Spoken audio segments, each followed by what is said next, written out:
Okay, so I want to spend just a couple of minutes talking about how variables are handled in and out of loops, okay, and functions.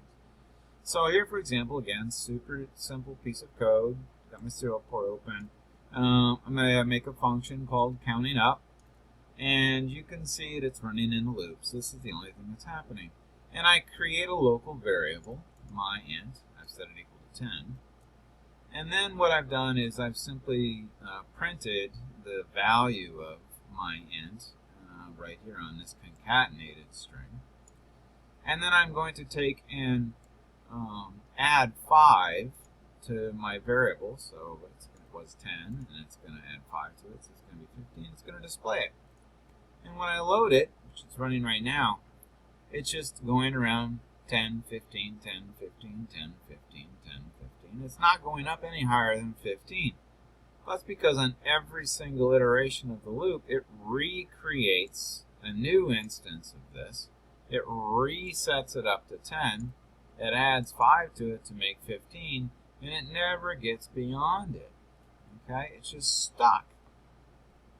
So if I want this to actually climb up higher and higher and higher, I have to get the creation of that variable outside of that, outside of that loop. So in this particular case, I could do it a couple of different ways, but we're going to do this. I'm going to command X this, and I'm going to go ahead and make it a global. Okay?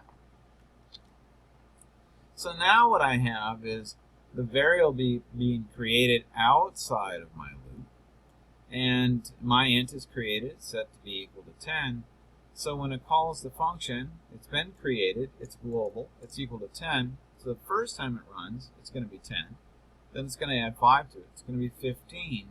And then the iteration is going to go around again. But it doesn't recreate the variable, and it doesn't reassign it a new value. So this time it's going to be 15 and 20. And then it's going to be 20 and 25. And you can see it happen here. Because the creation of the variable happened outside of the loop, it will be able to grow and grow and grow, okay, unhindered without being recreated and reassigned a value of 0.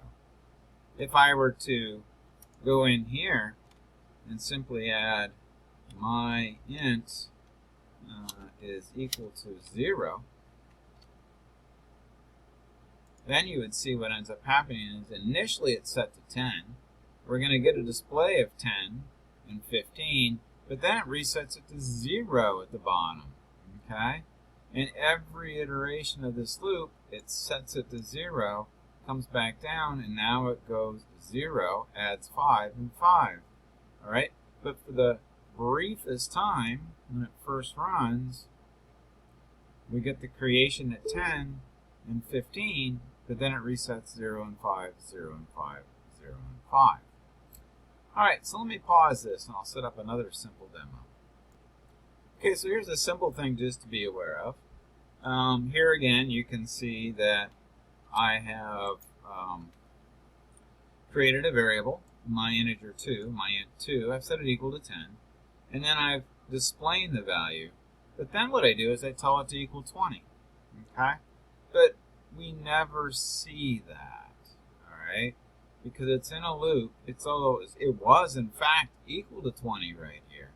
But we never see it because every iteration it gets recreated and reset to 10. Right? Whereas in a scenario like this, where if I take this and copy it and paste it, and I'll call this printing seconds,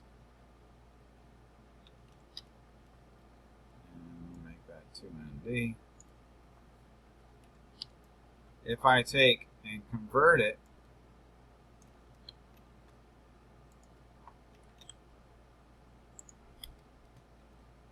okay, so now you can see that you can probably predict what's going to happen here. Let me go up to my loop and call it.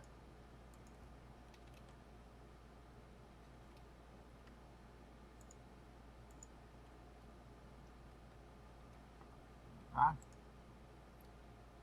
So now you can see what's going to happen is I create the variable, I set it equal to 10, but I turn it to 20 before it ever gets displayed.